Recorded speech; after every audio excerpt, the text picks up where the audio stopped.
I unlocked the nursery door one Saturday morning and froze. For a second, I genuinely thought I had walked into the wrong room. The soft sage green walls I'd spent months choosing were hidden behind giant pink floral decals. The simple wooden crib my husband and I had assembled together was now draped with lace canopies and stuffed with decorative pillows. The bookshelf had been moved. The rocking chair was gone. Even the framed watercolor prints I'd ordered from a local artist had disappeared. In their place was a room that looked like it belonged in someone else's fantasy.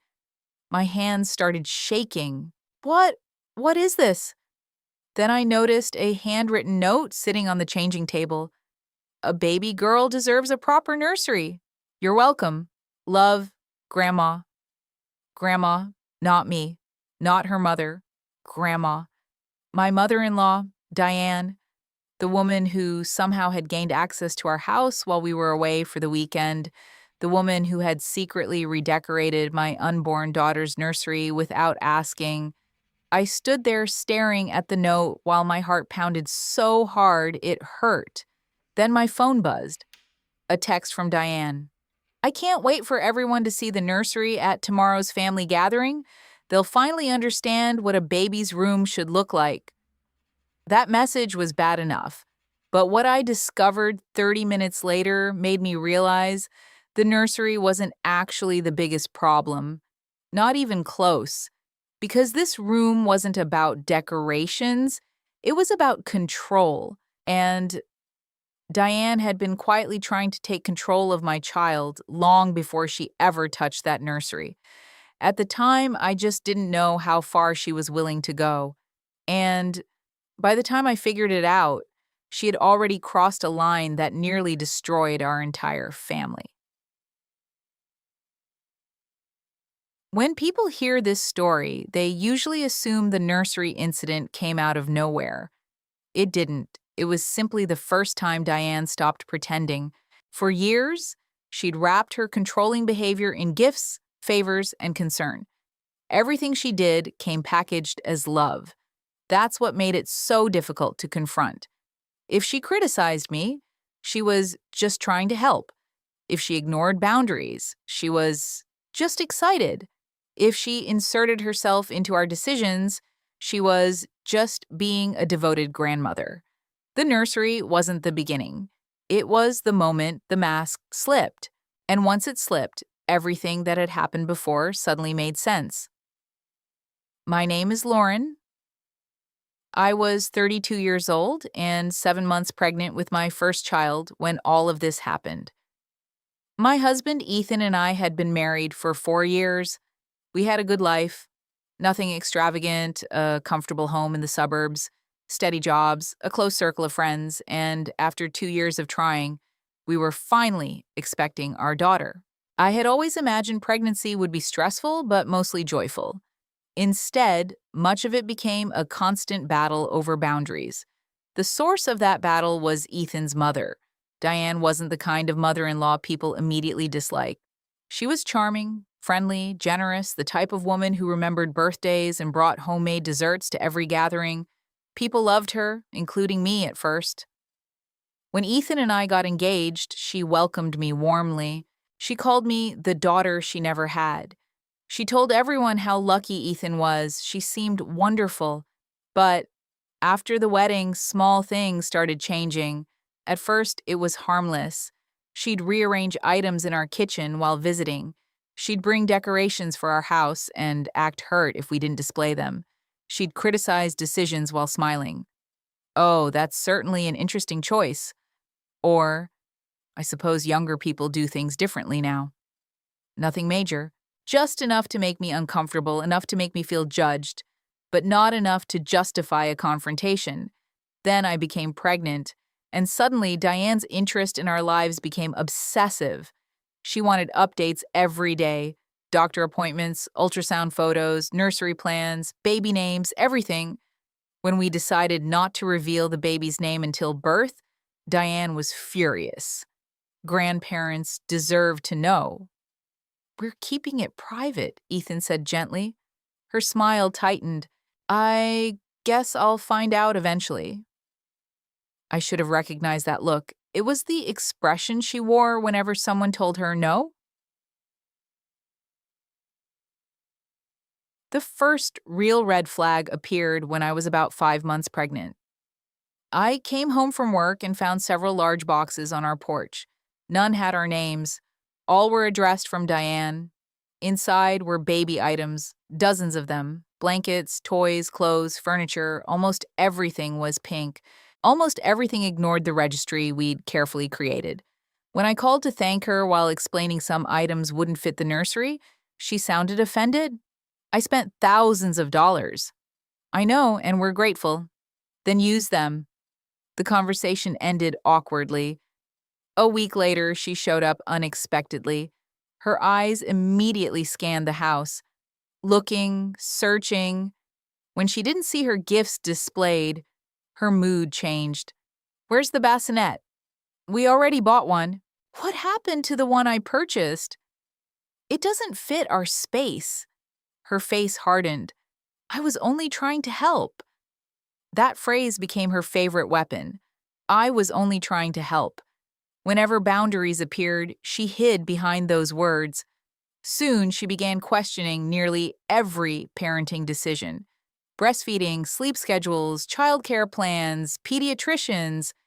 She treated every choice as if it required her approval. At family dinners, she'd tell relatives what she thought we should do, not suggest, tell. And if anyone agreed with her, she'd look triumphant.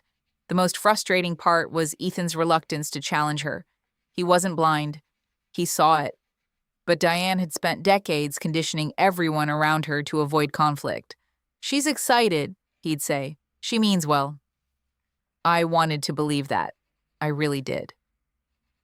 Then came the nursery. Months earlier, I'd carefully planned every detail. The room wasn't extravagant. It was calm, peaceful. Exactly what Ethan and I wanted. Diane hated it. The colors are boring. The theme is boring. It doesn't look special. We love it, I told her. That should have been the end of the conversation.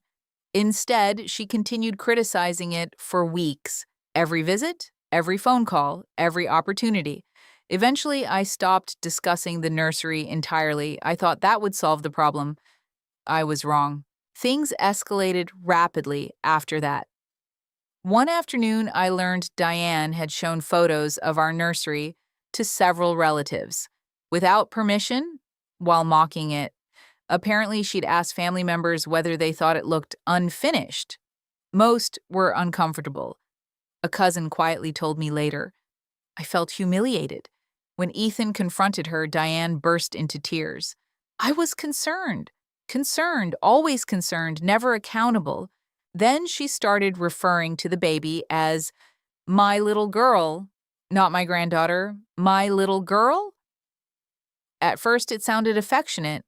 Over time, it felt possessive.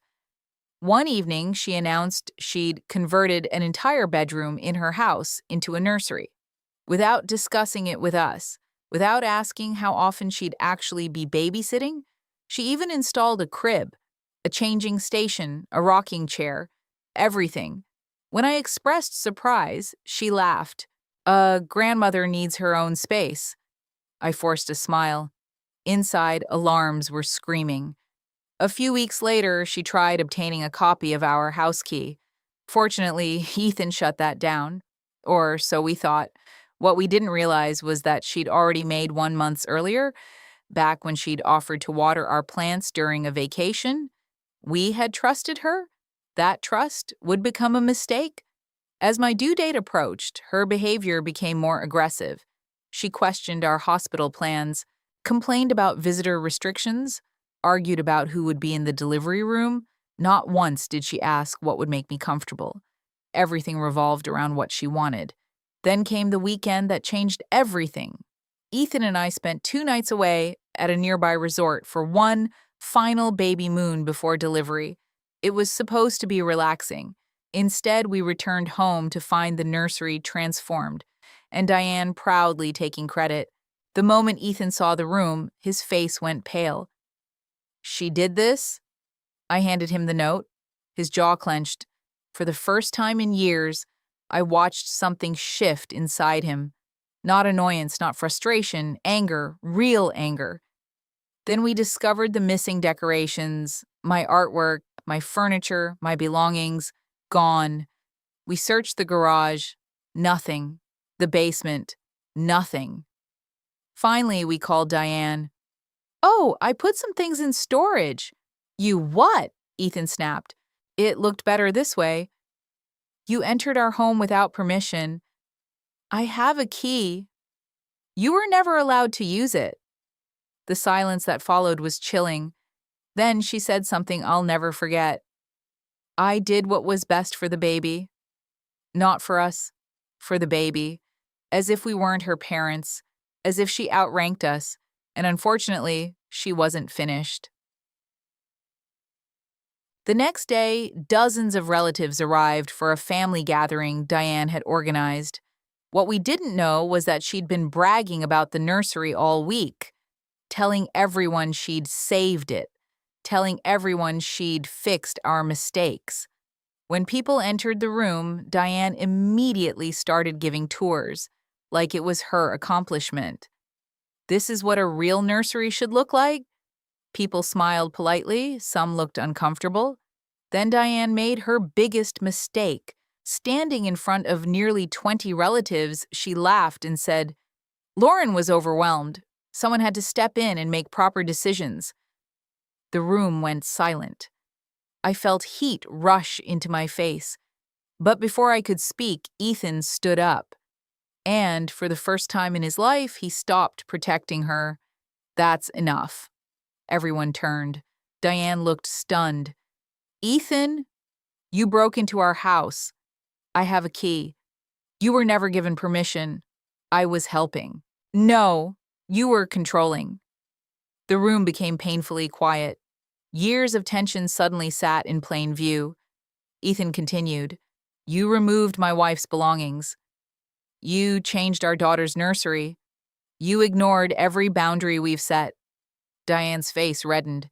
People exchanged nervous glances. She tried crying, tried claiming she was misunderstood, tried saying she only wanted the best. Then Ethan delivered the sentence that changed everything. "If you can't respect us as parents, you won't have unsupervised access to our child." Gasps filled the room. Diane looked genuinely shocked, like consequences had never occurred to her. Then several relatives began speaking up. One after another, stories emerged, boundaries she'd crossed, decisions she'd overridden, manipulations she'd used. Suddenly, it wasn't just us. The pattern was obvious, and Diane couldn't control the narrative anymore. The aftermath wasn't dramatic. There were no screaming matches, no revenge, just consequences, real consequences. We changed every lock, installed security cameras, retrieved our nursery items from the storage unit she'd rented, and rebuilt the room exactly the way we'd wanted. Diane spent weeks sending messages, some apologetic, some angry, some blaming me, some blaming Ethan. For once, neither of us engaged. When our daughter was born, we kept visits limited, supervised, respectful, conditional. Diane hated it, but eventually she realized something important. Access to our child wasn't a right. It was a privilege, one earned through trust, and trust had to be rebuilt. Slowly, over time. The biggest change wasn't Diane, it was Ethan. Watching him finally establish boundaries transformed our marriage. For the first time, I felt fully protected as his partner, fully supported, fully heard. Today, our daughter is 4 years old. The nursery photos still hang in our hallway, not because of the decorations, because they remind me of something much more important. A beautiful room doesn't make someone a parent. Love doesn't excuse control, and family doesn't mean unlimited access to your life. Healthy relationships require respect. The moment someone believes they know better than everyone else, boundaries become necessary. Sometimes the hardest lesson people learn is that good intentions don't erase harmful behavior. And sometimes the greatest act of love is simply saying, "No, This is our family, and these are our decisions. If you've ever had to choose between family and your own peace, let me know in the comments. I'd love to hear your story. And don't forget to subscribe for more real life drama stories.